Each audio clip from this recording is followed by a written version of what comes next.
கர்த்தர் கொடுத்த நன்மையான சந்தர்ப்பத்துக்காக கர்த்தருக்கு கொடாக்குடி ஸ்தோத்திரங்களை அறிவிக்கிறேன். 5வது வார்த்தை, சிலுவையிலே ஆண்டவராகிய இயேசு கிறிஸ்து மொழிந்த 5வது வார்த்தை, தாகமாய் இருக்கிறேன். தாகமாய் இருக்கிறேன் அப்படிங்கும்போது அந்த உலகில் நமக்கு எல்லா உணர்வுகள், பார்க்கறது, கேட்கறது, பேசுவது எல்லாமே நம்முடைய உணர்வுகள் தான். அது தாகமாக இருக்கிறேன் என்பது ஒரு உணர்வு. அது சாதாரணமாக தாகம் எப்போ வருதுன்னா, நம்ம உடம்புல நம்ம சும்மா இருந்தால் கூட நம்ம உடம்புல இருக்கிற செல்கள் எல்லாம் இயங்கிட்டு தான் இருக்குது. அப்படி இயங்கும் போது ஒரு தாகம் வரதான் செய்யும். கொஞ்சம் வேலை செய்யும் போது அப்பவும் கொஞ்சம் தாகம் இருக்குது. இன்னும் அதிகமான தாகம் நம்ம சரீரத்துக்குள்ள வர்றது எப்பன்னா, நம்ம கடுமையான வேலை செய்து கொண்டு வரும் போதும், இந்த வெயில் காலத்தில் வெயிலில் போயிட்டு வந்து இருக்கும் போது, இப்படியெல்லாம் இது ஒரு ஓட்டப்பந்தயத்தில் ஓடிட்டு வரும்போது, இப்படி பல காரியங்கள் அப்படி செயல்படும் போது சரீரத்துக்குள்ள ஒரு தாகம் உண்டாகும். இது நமக்கெல்லாம் ஒரு சரீர தாகம் என்று நாம் எல்லோருமே அறிந்ததான். இங்கே தாகம் என்று ஆண்டவர் சொல்லுகிற நேரம் என்னன்னா, அவர் உடம்பெல்லாம் ரத்தம் படிந்து கொண்டிருக்கிற நேரம். அவர் முந்தின ராத்திரியிலிருந்தே, அதாவது சிலுவையில் அடிக்கப்படுவதற்கு முந்தின இரவிலிருந்தே அவர் பாடுபட்டு கொண்டிருந்தார் என்று நாம் எல்லாரும் அறிந்ததுதான். பாடுபட்டு கொண்டிருந்தார். உணவு இல்லை, தண்ணி இல்லை. எல்லாரும் அவரை பரியாசம் பண்றாங்க, கேவலம் பண்றாங்க, அடிக்கிறாங்க, துப்புறாங்க. இப்படி எல்லாம் அவளுக்கு அதிகப்படியான ஒரு மன உளைச்சல் உருவாக்குறாங்க. அப்படியெல்லாம் உருவாக்கி கொண்டு வந்தது மாத்திரமல்ல, அவரை அடிக்கிறாங்க, கோழினால் அடிக்கிறாங்க, வாரினால் அடிக்கிறாங்க. வார்ன்றது சாதாரண ஒரு வார் இல்லை. அதை நான் ஒரு புஸ்தகத்துல படிச்சேன். அந்த ஒரு வார் என்பது அதோட எட்ஜு கையும் போல 5 விரல் போல அப்படி இருக்குமா. அந்த 5 விரல்லையும் அந்த நுனியில கொக்கி இருக்குமா, நுனியில கொக்கி இருக்குமா. அந்த கொக்கிய அடிச்சு அப்படி இழுக்கும் போது சதைய பிச்சுட்டு வருவான். அப்படிப்பட்ட ஒரு அடிதான் ஆண்டவராகிய இயேசு கிறிஸ்துவை அடித்தார்கள் என்று நாம் பல புஸ்தகங்களை படிக்கிறோம். அப்படிப்பட்ட ஒரு அடி வாங்கும் போது அந்த உடம்பெல்லாம் உழுது போற மாதிரி நிலைமை. எப்படி நிலத்தை உழுதா அப்படியே சேரும் மண்ணு சகதியும் அப்படியே பிச்சுட்டு அப்படியே கொலக்கொலதான் அந்த மாதிரி தங்களுடைய சரீரம் எல்லாம் அப்படியாக ஆண்டவர் அடிக்கப்பட்டார். முள்முடியை சொல்லவே வேண்டாம். அந்த முள், அதுக்கு ஒரு படிச்ச ஒரு புஸ்தகத்துல அந்த முள்ளெல்லாம் பார்த்தா அப்படியே ஒரு விரல் நீளத்துக்கு இருக்குமா, கண்ண கரையல். அப்படி ஒரு அடிச்சா ஒரு இரும்புல அடிக்கிற மாதிரி, இரும்பு அதாவது ஆணியில் அடிக்கிற மாதிரி இருக்கும். அப்படிப்பட்ட ஒரு பயங்கரமான ஒரு சூழ்நிலை தான் ஆண்டவராகிய இயேசு கிறிஸ்து சிலுவையில் சந்தித்தார். அந்த சிலுவையில் அடிக்கப்பட்ட அடிகள் எல்லாம் அவருக்கு என்ன ஆச்சுன்னா, அப்படியே ரத்தமா கொட்டது, ரத்தமா கொட்டது. அப்படி ரத்தமா கொட்டி, அது மாத்திரமா கைகளில் கால்களில் சிலுவையோடு ஆணிகளால் அடிக்கப்பட்டது. இது எல்லாமே நம்ம அறிந்து உணர்ந்த செய்திகள் தான். இருந்தாலும் இந்த குட் ஃப்ரைடே அன்னைக்கு நாம் இதை நினைவு கூற வேண்டும் என்று ஒவ்வொரு வருஷம் நாம் நினைவு கூறிக்கொண்டிருக்கிறோம். அப்படிப்பட்ட ஒரு அடிக்கப்பட்ட சூழ்நிலையில ஆண்டவருடைய உடம்பு சரீரத்திலிருந்து ரத்தம் கொட்டுகிறது என்று, ரத்தம் கொட்டுகிறது என்று எல்லாரும் அறிந்ததை தான். அப்போ உடம்புல சரீரத்துக்கு ஒரு தாகம் என்பது தண்ணீர் குடிக்கணும். அப்போ இந்த உடம்புல இருக்கிற ரத்தம் எல்லாம் கொட்டும் போது உடம்புல இருக்கிற அனைத்து பகுதிகளும் சோர்ந்து போகிறது. தண்ணீர் சரீரத்தில் இல்லாத நேரத்தில் தான் தாகம் என்கின்ற ஒரு பெரிய உணர்வு வருது. இப்போ தண்ணீரை போல அந்த ரத்தம் எல்லாம் கொட்டப்பட்டுச்சு. ஆண்டவராகிய இயேசு கிறிஸ்துவனுடைய சரீரத்திலிருந்து அப்படியே ரத்தம் எல்லாம் கொட்டப்பட்டது. முழு ரத்தத்தையும் ஆண்டவர் நமக்காக சிந்தினார். அந்த ரத்தம் எல்லாம் கொட்டும் பொழுது அவருக்கு தாகம் ஏற்படுகிறது. ஒரு நம்ம தண்ணீர் குடிக்கும் போது அந்த ஒரு பயாலஜிக்கல் சேஞ்ச் நம்ம உடம்புல இருக்கும். அந்த O2 அப்படிங்கிற ஆக்சிஜன் தான் ரத்தத்தை உருவாக்குகிறது. ரத்தத்தினுடைய சிவப்பணுக்களை எல்லாம் உருவாக்கி நமக்கு சக்தியை கொடுக்கிறது. அந்த O2 என்ற அந்த ஆக்சிஜன் உருவாக்குகிற அந்த சிவப்பணுக்கள் அனைத்துமே ரத்தம் தான். அந்த ரத்தம் முழுவதும் உடம்பிலிருந்து வெளியே வரும் பொழுது ஆட்டோமேட்டிக்கா அந்த உணர்வு, தாகம் என்கின்ற உணர்வு அவருக்கு உண்டாகிறது என்று பார்க்கிறோம். இதை எல்லாமே எதற்காக அவர் செய்தார் என்றால், ரத்தம் சிந்துதல் இல்லாமல் பாவம் மன்னிப்பு இல்லை. ரத்தம் சிந்துதல் இல்லாமல் பாவம் மன்னிப்பு இல்லை. அப்போ ஒரு பாவம் மன்னிக்கப்படணும்னா அந்த ரத்தம் சிந்தப்படணும். அந்த ரத்தம் சிந்தது சாதாரணமா எல்லாராலையும் சிந்த முடியாது. யார் சிந்தினாலும் அந்த பாவம் மன்னிக்கப்படாது. அதற்காக வேண்டியதான் பரிசுத்த ரத்தம். அந்த பரிசுத்த ரத்தம் தான் எந்த மனுஷனுக்கே இல்லை. ஒரு மனுஷன் கூட நான் பாவம் இல்லாதவன் என்று சொல்லவே முடியாது. அப்படிப்பட்டவர்கள் தான் மனிதர்கள். ஆனால் என்னிடத்தில் பாவம் ஒன்று உண்டோ என்று கேள்வி கேட்கிற ஆண்டவராகிய இயேசு கிறிஸ்துடைய ரத்தம் தான் பாவங்களை மன்னிக்கக்கூடிய பரிசுத்த ரத்தம். பரிசுத்த ரத்தம் ஆண்டவராகிய இயேசு கிறிஸ்துவிட்ட தான் அப்படிங்கிறது எல்லாம் அறிந்தது உணர்ந்ததுதான். அப்படிப்பட்ட ஒரு பரிசுத்த ரத்தத்தை தான் ஆண்டவராகிய இயேசு கிறிஸ்து நமக்காக சிந்தினார் என்று பார்க்கிறோம். அது தேவனுடைய சித்தமாயிருக்கிறது. தேவன் என்ன, அவருடைய சித்தம் என்ன அப்படின்னு பார்த்தா, அவருடைய சித்தமே நம்ம எல்லாரும் ரட்சிக்கப்படணும். நம்ம எல்லாரும் ரட்சிக்கப்படணும். அந்த ரட்சிக்கப்படுவதற்கு உலகத்தில் இருக்கிற அனைத்து மக்களும் ரட்சிக்கப்படணும். அவருடைய பிதாவினுடைய ஆத்ம தாகம், இது அவருடைய தாகம். அப்போ 1 தீமோத்தேயு 2:4 பார்த்தா, எல்லா மனுஷரும் ரட்சிக்கப்படணும், சத்தியத்தை அறிகிற அறிவை அடைவும் அவர் சித்தமுள்ளவராய் இருக்கிறார். அப்போ எல்லா மனிதர்களும் ரட்சிக்கப்படணும். ஒரு சில பேர் சொல்லுவாங்க, இந்த உலகத்துல கிறிஸ்தவர்கள் தான் இயேசு வந்தாரு, கிறிஸ்டியனுக்கு தான் இயேசு வந்தாரு. இல்ல, அப்படி இல்லை. அது உலக மக்கள் அறியாமல் அப்படி பேசிட்டு இருக்கிறாங்க. கிறிஸ்தவர்களுடைய சாமி தான் இயேசு அப்படின்னு. ஆனா ஆண்டவராக இயேசு கிறிஸ்து கிறிஸ்தவர்கள் அப்படின்னு சொல்லிக்கிறவங்களுக்கு மாத்திரம் வரல, இந்த உலகத்துக்கு அனைத்து மக்களுக்காக வந்தார். அனைத்து மக்களும் ரட்சிக்கப்படணும். ஒரு ஆத்மாவும் கெட்டு நரகத்துக்கு போவதோட சித்தம் அல்ல. அத்தனை மக்களும் ரட்சிக்கப்படுவதற்காக தான் ஆண்டவராகிய இயேசு கிறிஸ்து இந்த உலகத்துக்கு வந்தார் என்பதை அறியாத கோடான கோடி மக்கள் நம்மோடு இருக்காங்க, நம் மத்தியில வாசம் செய்து கொண்டிருக்காங்க. அவர்களுக்கு நாம் சற்று இதை சொல்லிக் கொடுக்கணும். அப்படி சொல்லிக் கொடுக்கும் பொழுதுதான் ஆண்டவராகிய இயேசு கிறிஸ்து இந்த உலகத்துக்கு வந்த நோக்கம், பாடுபட்டு ரத்தத்தை சிந்தி, அந்த ரத்தம் தான் மனிதனுடைய பாவங்களை மன்னிக்கக்கூடியது என்பதை இந்த உலக மக்கள் உணர வேண்டும் என்றால், அதற்கு நாம் அனைவருமே செய்யக்கூடிய காரியம் ஆண்டவருடைய ரத்தம் சிந்துதலை குறித்து, சிலுவையில் ரத்தம் சிந்தனை குறித்து ஒவ்வொருவருக்கும் சொல்ல வேண்டியது நம் ஒவ்வொருவருடைய கடமையாக. ரட்சிக்கப்பட்ட ஒவ்வொருவருமே தேவனுடைய வார்த்தையை சொல்வதற்கு நாம் ஒவ்வொருவருமே கடமைப்பட்டிருக்கிறோம். ஆகவே ஆத்ம தாகம் பிதாவுக்கு இருந்ததனால்தான் தன்னுடைய ஒரே குமாரனை இந்த உலகத்துக்கு அனுப்பி இந்த பாடுகள் பட வைத்து இந்த ரத்தத்தை சிந்தி பாவம் மன்னிப்பை பெறுவதற்காக, மக்கள் எல்லாம் பாவம் மன்னிப்பை பெற்று உயிர் வீழ்ச்சி அடையணும் என்பதற்காகத்தான் அவர் தாகம் கொண்டார். பிதா தாகம் கொண்டுதான் அவருடைய ஒரே குமாரனை இந்த உலகத்துக்கு அனுப்பி வைத்தார்கள். ஆக ஒவ்வொருவருக்கும் ஒவ்வொரு தாகம்.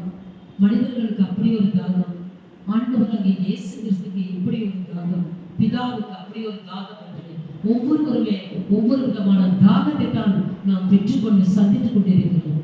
ஆக இப்படிப்பட்ட ஒரு தாகத்தை ஆண்டவராகிய இயேசு கிறிஸ்து தாகமா இருக்கிறேன் என்று ஆத்மாவிலே தாகத்தை பற்றி இப்படியாக நமக்கு விளக்கி இந்த உலகத்திலே கொடுத்திருக்கிறார். அந்த தாகத்தை உணர்ந்த நாம் அனைவருமே, அந்த தாகத்தை உணர்ந்த அனைவருமே நாம் ஒவ்வொருவரும் அவருடைய தாகத்தை உணர்ந்து செயல்படுவோம். உணர்ந்து நாம் மாத்திரம் செயல்படுவதல்ல, அந்த தாகத்தை குறித்து மக்களுக்கு நாம் சொல்ல வேண்டும். எப்படி action get equal and opposite ரியாக்ஷன்னு நம்ம பிசிக்ஸ்ல படிச்சிருக்கிறோம். அதே தான் ஆண்டவருக்கு மாத்திரம் அந்த தாகம் இருந்தா பத்தாது, நம்ம ஒவ்வொருவருக்குமே அந்த தாகம் இருக்கணும். அப்படி ஒவ்வொருவருமே தாகம் இருக்கும்போது நம்ம வேதத்துல பார்க்கிற ஒரு முக்கியமான மனுஷன் இந்த எல்லாரும் அறிந்ததான் தாவீது. தாவீதை குறித்து சொல்லாத வார்த்தைகளே இருந்தார். அப்படிப்பட்ட தாவீது கர்த்தருக்கு பிரியமான மக்கள் என்று நாம் அறிந்திருக்கிறோம். அப்போ அவருடைய தாகம் என்ன என்று வேதத்துல நாம் சில வசனங்களை நாம் பார்ப்போமானால், சங்கீதம் 42ஆம் அதிகாரம் 1வது வசனத்துல, மானானது நீரோடைகளை வாஞ்சித்து கதறுகின்றன, தேவனே என் ஆத்துமா எத்தனை அருமையானது, எத்தனை அருமையான ஒரு வாஞ்சை தாவீது ஆண்டவர் மேல் வந்தது. மானானது நீரோடு வாஞ்சது. அந்த மான் நான் படிச்சிருக்க ஒரு புஸ்தகத்துல அந்த அந்த ஒரு தாகம் என்பது மானுக்கு என்பது மற்ற எல்லா மிருகங்களை விட அந்த மானுக்கு மிகுந்த தாகம் உண்டாகும், மிகுந்த தாகம் உண்டாகுமா. அப்படிப்பட்ட ஒரு தாகத்தை பெற்றதுதான் மான். நம்ம வேதத்துல ஒவ்வொரு விஷயத்தையும் நம்ம பார்க்கும்போது பார்த்தா இதுக்கு மேல ஒண்ணு இருக்குது அப்படின்னு நம்ம எதுவுமே சொல்ல முடியாது. இதுக்கு மேல ஒரு காரியம் இருக்குது இந்த உலகத்துல அப்படின்னா எதுவுமே கிடையாது.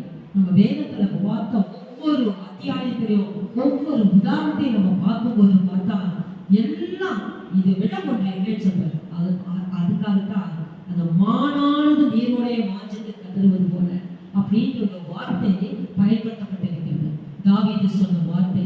அப்போ அடுத்த வசனமாக என் ஆத்துமா தேவன் மேல், ஜீவனுள்ள தேவன் மேலே தாகமா இருக்கிறது, நான் எப்பொழுது தேவனுடைய சன்னதியில் வந்து நிற்பேன். யோசிச்சு பாருங்க, அந்த தாவீதுக்குரிய தாகம் எப்பேற்பட்ட தாகம் என்று பாருங்க. ஒரு எக்ஸ்ட்ரீம் தாகம் கர்த்தர் மேல் வச்சாங்க. இவ்வளோ பெரிய ராஜா, இவ்வளோ பெரிய இஸ்ரவேல் ஜனங்களை ஆட்சி செய்து வந்த அந்த ராஜா எப்படி ஜெபிச்சாருன்னா அந்தி சந்தி மதிய வேளையில, நம்ம எல்லாரும் அந்த வசனம் தெரியும், அந்தி சந்தி மதிய வேலை எவ்வளவோ அழுவார்கள் இருக்கும். ராஜாவுக்கு அவ்வளோ பெரிய மக்களை அந்த இது நியாயம் விசாரிக்க அந்த ராஜாவுக்கு எவ்வளவோ வேலைகள் இருக்கும். ஆனாலும் அந்த வேலையிலும் அந்த ராஜா அந்தி சந்தி மதிய வேலையில தேவனை ஆராய்ந்தனா தேவன் மீது எவ்வளவு ஒரு தாகம் இருக்கு பாருங்க.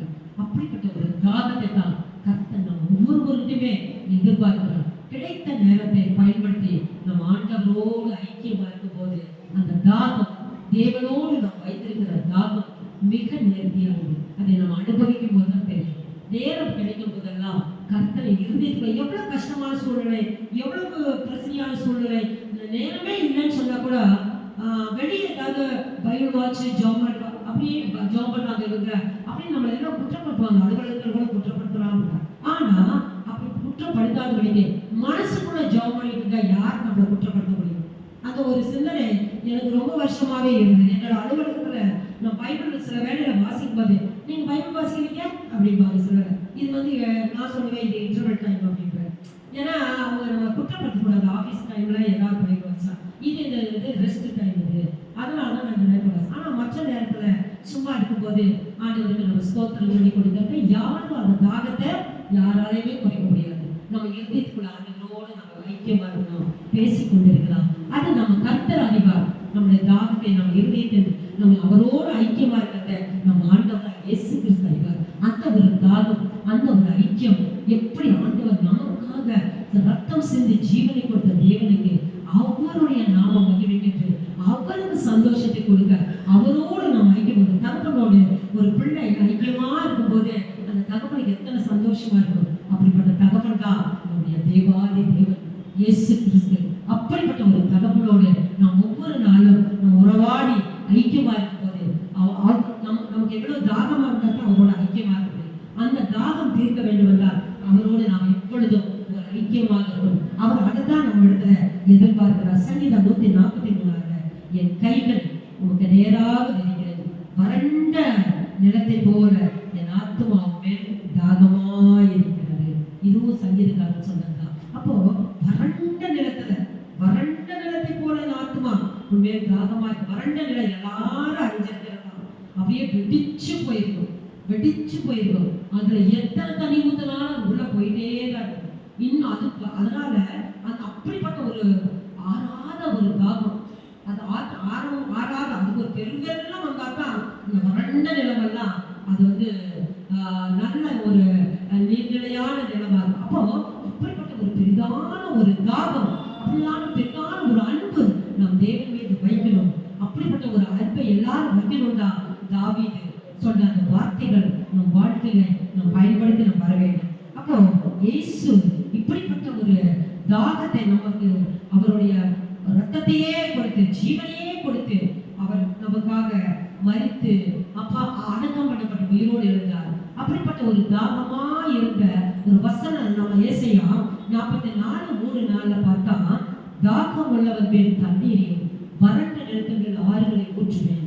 உன் சந்ததியில் என் ஆவியும் உன் சந்தானத்தில் என் ஆசீர்வாதத்தை ஊற்றினேன். அதனால் அவர்கள் புல்லின் நடுவே நீர்க்கால்களில் ஓரத்துள்ள அலரி செடிகளைப் போல வளருவார்கள். எத்தனை ஒரு அருமையான வசனம். அப்போ அவர் மீது நம் தாகமாய் இருந்து அவரை எப்பொழுதும் நோக்கி கொண்டிருக்கும் பொழுது நமக்கு அது சாதாரண ஆசீர்வாதம் கிடையாது. நம்ம தலைமுறைக்கும் நம்ம ஆசீர்வாதத்தை நாம் தேடிக்கொண்டிருக்கிறோம். தலைமுறைக்கும் எப்படி இருப்பாங்கன்னா நம் தலைமுறைகள் அப்படியே வற்றாத நீர்க்குற்றில நல்ல வளர்ந்து செழித்தோங்குகிற ஒரு மரத்தை போல, இலையுதிராத மரத்தை போல, கனி கொடுக்கிற மரத்தை போல நம் பிள்ளைகள் இருப்பார்கள். ஆக நாம் அவரோடு வைக்கிற அந்த தாகம் எப்படி எந்த அளவுக்கு இருக்கிறதோ அந்த அளவுக்கு நம்மளுடைய ஆத்மாவுக்கு ஒரு உயிர் பீழ்ச்சி, நம்முடைய ஆத்மாவுக்கு ஒரு சந்தோஷம், மகிழ்ச்சி. அது மாத்திரமல்ல, நம்முடைய சந்ததிகளுக்கு நாம் ஒரு செழிப்பை, கர்த்தருடைய செழிப்பை கொடுக்கிறோம் அப்படின்னு நம்ம உணர்ந்து போதுதான் நம்மளுடைய அந்த அவர் மேல் இருக்கிற தாகம், அவர் மேல் நாம் வைத்திருக்கிற தாகம் அதிகமாக வரும். அப்போ கர்த்தர் நம்ம மீது வைத்த தாகத்தினால்தான் அவர் ஜீவனை கொடுத்தார். நாம் அவர் மீது வைத்திருக்கிற தாகத்தினால்தான் அவரோடு நாம் ஐக்கியமாக இருந்து எப்பொழுதும் ஆண்டவருடைய ஆசீர்வாதத்தை நாம் பெற்றுக்கொள்ளும். கர்த்தருடைய ஆசீர்வாதம் சாதாரண விஷயம் இல்லை. என்னைக்குமே அது இரட்டிப்பான ஆசீர்வாதம் தான். எப்பவுமே எந்த ஒரு விஷயத்தை நம்ம எடுத்தாலும் அதை பார்த்தோம்னா ஆசீர்வாதம் பார்த்தா ஒத்தையா இருக்காது. எல்லா இடத்துக்கும் இரட்டிப்பான ஆசீர்வாதம் தான். ஆண்டவரை தேடுகிற பிள்ளைகளுக்கு பூமியிலையும் ஆசீர்வாதம், பரலோகத்திலேயும் ஆசீர்வாதம். ஆண்டவரை தேடுகிற பிள்ளைகளுக்கு எல்லா விதத்திலையும் இரட்டிப்பான, அவர் சொல்றதே இழந்து போன எல்லாவற்றுக்கும் இரட்டிப்பான ஆசீர்வாதத்தை கொடுக்கிறது நம்முடைய தேவனுடைய வார்த்தை. அப்போ அப்படிப்பட்ட ஒரு பெரிதான ஆசீர்வாதம் அவர் மீது நம் தாகமாய் இருந்து அவரோடு நாம் ஐக்கியமா இருக்கும் போது நம் இரட்டிப்பான நன்மைகளை பெற்று நம் சந்ததிக்கு நம் பொக்கிஷத்தை சேர்த்து வைத்து நாம் கடந்து செல்வோம். கர்த்தர் தாமே ஆசீர்வதிப்பார்.